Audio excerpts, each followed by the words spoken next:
Chelsea hand Bayern Munich all 3 points away in the Allianz Arena in the Champions League opener. And yes, they were worthy of the win, Bayern. I'm not going to suggest otherwise, but 3 goals they scored. All were gifts from Chelsea Football Club. An own goal, a silly penalty, and indeed Malo Gusto assisting Harry Kane. 1, 2, 3. There are your 3 goals, Bayern Munich. We, of course, scored an excellent goal ourselves in Cole Palmer, and he was a gnat's hairs offside from making it 3-2 and scoring another beautiful finish, which leads me to my real intro of this video, who I feel, the 3 people I feel bad for most in this game is Cole Palmer, probably Enzo Maresca because of the silly stuff the players did, and Robert Sanchez. He ate 3 goals, but none of them are his fault, and he made a couple of good saves as well. For all the times he gets stick, he deserves praise. He did not deserve to be in a 3-1 loss. And yes, we can dig him out, but we should also praise him. We're going to talk about this game. I'm not actually feeling too bad about it. You know, at least that Nico Jackson chip on Sanchez didn't go in. That would have been a real sour moment. But the truth is, like, it was a very entertaining spectacle, and Chelsea... I'm going to show you the sofa score for reference, but it doesn't really reflect how the game went, in my opinion, because I think Chelsea looked really good in spells. Certainly the beginning of that second half, we looked like, oh, we mean biz. We mean biz here. And then, but you know what the real issue is? What was the difference maker? And I'll tell you now, is I think between us... Well, they said the stat on TNT Sports. I think firstly they'd won their opening 23 Champions League group phase games in a row. The last 23. That must be 23 years or something. But the most salient point is Chelsea are, despite what Carragher will tell you, a young and exciting team. They had 10 times in the starting lineups alone. Just the starting lineups, guys. They had 10 times the amount of Champions League appearances than Chelsea. We had so many debutants. They had 10 times the amount from starting lineups. And we brought on players like Steva Willian, who would make his debut. Andre Santos, who would make his Champions League debut. And has Alejandro Garnacho played in the Champions League? Maybe for Man United. But it's a missed opportunity. It really was. And it's frustrating because we played quite well. But guys, this is the hardest fixture. I know we got to play Barcelona at home, which will be tough. But this, away in the Allianz Arena, was the hardest fixture in our league phase. And it's the opener. It's the debuts for all the Chelsea young players. The first time they've ever played in the Champions League. Oh, by the way, it's going to be the hardest game you'll play in the league phase. So it was always tough. I was sort of hoping for a score draw just to show we're good. And to be honest, man, like, ultimately, no matter what the stats say or whatever, the eye test will dictate we're probably worthy of that. And I do think the ref was a bit of a knobber. Do you know what I mean? I do think he didn't referee the game very well. And if you know me and you watch my content, you'll know that I don't ref blame often. No, I'm not that guy. I'm simply not that guy. But we're going to look at it. By the way, welcome back. Thank you for joining me. Thank you. Just a quick reminder, I'm very much trying to reach the 200,000 subscriber mark, and I'd be very grateful if you wanted to hop on board and become part of the community. So thank you for liking and subscribing. Thank you. Let's have a look then, shall we? Very interesting from Chelsea. First of all, Bayern Munich. 4-2-3-1. Their front 4 have been clicking, scoring loads and loads of goals this season to a terrifying degree. Stanisic at left back. This was our opportunity. He's like their third choice guy for a left back, and then even he came off. I was hoping we'd actually bring on Steva earlier to go at that wing, to go at that weakness, their left back position. But we didn't. But it's actually Cole Palmer who stayed out wide. We'll talk about who played where. But yeah, they've got a very, very strong team. So much experience at home. Massive crowd behind them. When you get gifts from Chelsea, you use your experience. And most notably, Harold Kane to see you over the line. Chelsea played an interesting formation. Reece James, it's listed as a 4-2-3-1 here. I just want to look at the heat maps of the midfielders. So Caicedo in the middle, Enzo Fernandez kind of left pocket, attacking pocket, Reece James more reserved, right pocket, as you can see there on the heat map. So it was kind of a 4-3-3. Gusto getting forward as a conventional left back. Cucurella, a little bit more reserved, not getting to the byline, but playing left back. So it really was a conventional 4-3-3 in terms of the starting lineup. Joao Pedro playing as a false 9. And yeah, I think he played quite well. He had a few like beautiful moments in terms of one touch. In terms of substitutes, like I said, we saw Santos, Garnacho, and Stevao, which were really who you turned to. I'm surprised we didn't see Jamie Gittins at all, because maybe he looks undercooked, and we think he's not ready in terms of fitness, but he's scored against Bayern before, not too long ago. But yeah, I mean until we've got him up to speed and, you know, the synergy and the chemistry of his teammates, I understand why Maresca didn't turn to him. And Garnacho, you know, he's got a big moment in him. You know, a lot of people are backing him to do well. Let's look at the stats then. I don't know if this is going to be a fair reflection. First of all, as you can see, this is a little bit more. Look at the attacking momentum meter at the top left of your screen here. It's pretty even in terms of the Bayern spells are really, really deep. But if you look at how it's segmented, blue to green, green being Bayern, blue being Chelsea, it is pretty split down the middle, just without, and obviously a lot of late pressure, but at that point they're 3-1 up Bayern, and they're just being experienced, seeing the game out, not taking risks, as you'd expect an experienced outfit like Bayern Munich to do. Statistics then. Okay, alright, so we did have 44% of the ball, which is a real fair amount away of the Allianz. And there you go, the expected goals. But one was a penalty, yeah? And one was Malo Gusto giving it to Harry Kane. So a penalty is 1 XG, I believe. And then, you know, and then whatever Malo Gusto's one to Harry Kane. I mean, Kane did amazing work. And of course, we scored Cole Palmer's goal, I suppose, was 0.52, maybe even less than that, his goal. And he scored what was a really beautiful finish, but it was just visually offside. And it was very frustrating because even just the optics of losing 3-2 would have been a lot better. Sanchez made 3 saves. And yeah, let's take you through the timeline, and then we can talk about this game a little bit more. Yeah, big chances missed. They still missed some chances as well. So Maresca gets booked.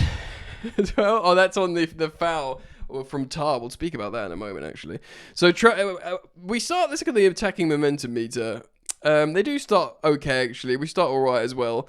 It looks like we've got a game plan, but it's a cross from Michael Elise. Chalobah shins it in. The ref early doors has been blowing up crazy for Bayern. I'm not going to spend too much time speaking about the ref, but at that moment, you know, the giving the non-free kick for like the penalty and the goal, and the penalty was a penalty, by the way. But yeah, let's just quickly talk about the Chalobah own goal. So it's Elise, excellent work, right wing, puts in a beautiful sort of cross along the corridor of uncertainty. Trev, I think, thinks that Jonathan Tah's like behind him, so he feels like he's got to stick a leg out, but he doesn't. It's a lazy shin, knee or whatever, and he scores an own goal. Sanchez can't do anything about it. It's a mistake. And guys, I'm going to say it now. I love Trev, yeah, and I've taken a lot of heat for saying I love Trev, I don't want him to leave, but I don't see him as the final level player of Chelsea being a Premier League winning team. So he can be like in a really good Chelsea team at Club World Cup. I don't want him to leave my squad. I would be happy for him to start the odd high profile game. But there is, and the same with Tosin. We all love Tosin. He's a great leader. He's like an emotional support friend for Cole Palmer, one of the best players in the world. So you don't get rid of Tosin. We're happy to have him. What a good free signing. But these two guys that are playing, there's a reason why the sporting directors long term have planned out, have roadmapped the elite partnership, the top level balance, the profiling, the sheer talent, of Levi Colwill and Wesley Fofana. Now, before you fire the Fofana klaxon at me, he's injured and he's not back yet. Fine, but in terms of his ability, his profile, what he can do to the team in build-up, how we all know how much we're missing Levi Colwill, that was the plan. We're going to have those two centre-backs, we're going to have Caicedo and Fernandez, we're going to have Cole Palmer, we're going to have Estevan. Do you know what I mean? Like, they were the guys, and we found ourselves, playing with Tosin and Chalobah. I'm not saying this because Chalobah scored that own goal. He scored a couple of own goals or whatever before. That's not that. I'm not digging him out because of that. It happens. It can happen to any player. But in terms of long-term planning, it's more systemic in terms of how we build up as well. But I wanted to talk about it because I was doing a halftime live on my Instagram and I spoke about, we were sort of having a discussion about the centre-backs and Tosin and Chalobah, and I thought, that's a good discussion point. And because we're talking about him because of the own goal, I wanted to bring it up because this is the high-profile game of when you want to be your final boss version of Chelsea with these players that you've earmarked long-term, not necessarily, free transfer from Fulham and, a very good defender and academy player in Chalobah. But even if it's not me, I'm not digging him out through ability, it's a profile thing. Right, so don't come at me. I love Chalobah. Chalobah in, yes to Chalobah, and all the hashtags or whatever. So Caicedo concedes a penalty in the 27th minute. At this point, I'm feeling real bad for Sanchez because he's done nothing wrong. Chalobah stuck one in past him. And look, if you don't save a Harold Kane penalty, I can tell you as an Englishman, I think he's scored 26 out of 27 penalties for Bayern or something. It's insane. He does the same for England. He did the same for Tottenham. He's just an amazing penalty taker. He's an amazing goal scorer, which his other goal will demonstrate. But at that point, it's really frustrating because it's the 27th minute and we're 2-0 down and we've looked quite good and and we've been frustrated at the ref in the opening phases and you're just thinking, we shouldn't be 2-0, we don't deserve to be 2-0 down. And Malo Gusto, who we'll talk about again in a bit, plays in Cole Palmer, who scores a beautiful goal. Cole Palmer is absolutely incredible. He played really well in this game. That's why I added him to the trio of players I feel bad for, or the people, because of Maresca. Great goal. We can wax lyrical about Palmer for a lot, but, this is what he does. Big stage, huge player. Tar smashes, I think, Joao Pedro in the face on transition for this goal. Maresca, he gets a yellow for it. I think it should have been a red. Let me know your thoughts down in the comments. I did see some sort of media. It looked like it was a red card. To the point where, I haven't heard Enzo Maresca's comments, obviously, because I'm recording this straight after the full time. But Maresca, as the ball's transitioning up the pitch before the goal is scored, Maresca sees it. He's screaming to the fourth official. I think this is where Maresca gets booked as well. He's screaming at the fourth official, sort of carries on watching, sees the goal scored by Cole Palmer. Remember, they're 2-0 down, Chelsea. Sees the goal scores, doesn't even celebrate, just goes straight back to the fourth official. Did you see that? Probably thinking, right, good goal, let's get this geezer off because it was a red. He lost. It was quite funny to the point where he didn't even celebrate the goal. But and that sees us pretty much into half time, 2-1 down, but looking pretty good. And this is why it's really frustrating because we start the second half really, really well. Tar does get hooked at half time, and I do wonder if Company thinks, because he's still chummy with Maresca, shaking hands, hugging, and I wonder if he saw that too and thought, oh yeah, he should be off for that, and and maybe they're going to try and get him a second yellow, and let's just, I'm not suggesting for a second Company was doing a kind gesture, yeah, he should be off, I'm going to substitute. I don't know, but Kim came on and played very well in his place, the centre-back. So yeah, Stanisic gets injured, and this is where Bowie comes on, plays at right back, and who does he force into left back? Let me just quickly look. Is it Pavlovic or Lema or someone? I can't remember. Yeah, Conrad Lehmer goes into left back, and like this is like they're down to their fourth or fifth choice left back at this point. And I'm thinking we've got to take advantage of this, but then freaking in the 63rd minute, when we started the half really well, Gusto just a ball comes into him that he's not quite ready for, and he has a really terrible touch. Plays it to Harry Kane, who does an excellent finish to his credit, and then that's the guy you don't feed.